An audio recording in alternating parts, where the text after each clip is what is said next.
my life, I've done a lot of urban exploring.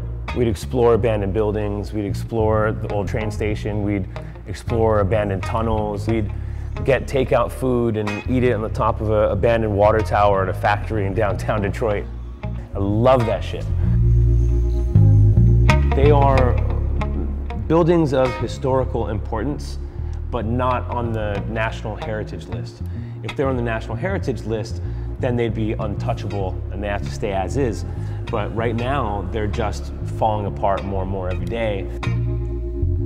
No one gets to be here, no one gets to hang out here except for Project Red Sand and a few nighttime raiders that come and go. For me, this is like a natural progression of where public art and street art can go in the world. You know, we've seen it on billboards, we've seen it on buildings, but we're always trying to push the envelope, so let's take it out to the ocean, let's take it out to the sea with 5 of the most famous street artists in the world and breathe new life into them through art. They used to be forts during World War II that were made there to shoot down Nazi aircraft because the Thames opens into the Thames estuary and they were basically right there, first line of defense, to shoot down aircraft that would follow the Thames into London to bomb. So there's a lot of deep, crazy history there. So until then, this is your happy pappy Andy Andrews wishing you a very, very good night from Radio Jolly Roger. And then in the 60s, there were pirate radio stations. The Red Sand Sea Forts had one of the best ones. We certainly need some new talent around here. Now we're set to go there and get in some speedboats and visit them with 5 of the most famous street artists in the world. Climb up the forts, knock on the metal, and see what it's going to take to paint them. We have a short window of time to paint the forts. Hopefully we can pull off the most ambitious art project of our entire lives. I feel responsible for making sure the entire project goes smoothly for everyone. At the end of the day, I'll get the blame if it doesn't, Most importantly, I want to make sure that, the personalities I'm putting out in the ocean together are all the right personalities to work together. We have the central 5 to paint, and each of us will have 1 fort to tackle. One of them is going to be left to show the test of time. Another one will be painted back to its original gunmetal gray, the same way it was in World War II. It has to be a special team taking care of this.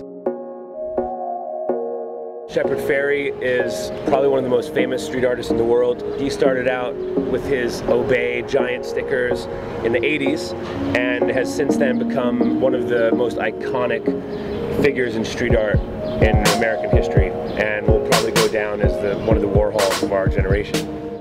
Art for me is really about the challenge. An exotic location with a major challenge that would be something that most other people from the street art and graffiti world wouldn't have access to.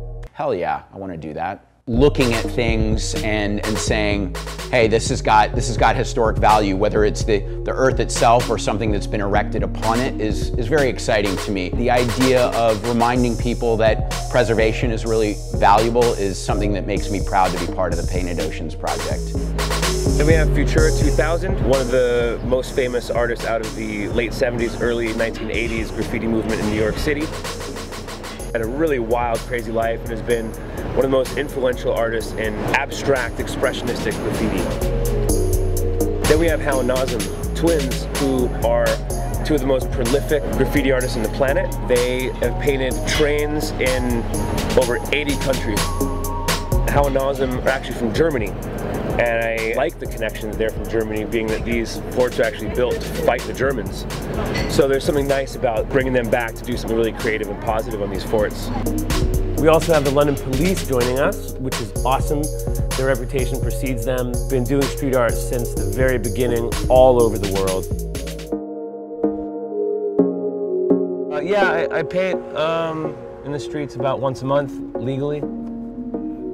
The most important work is the public art that's in the streets. No one has to pay admission to see a mural. It's a little more populist, it's open to everybody, and it cuts out the middleman. You don't need anyone to show your work for you. You can just do it.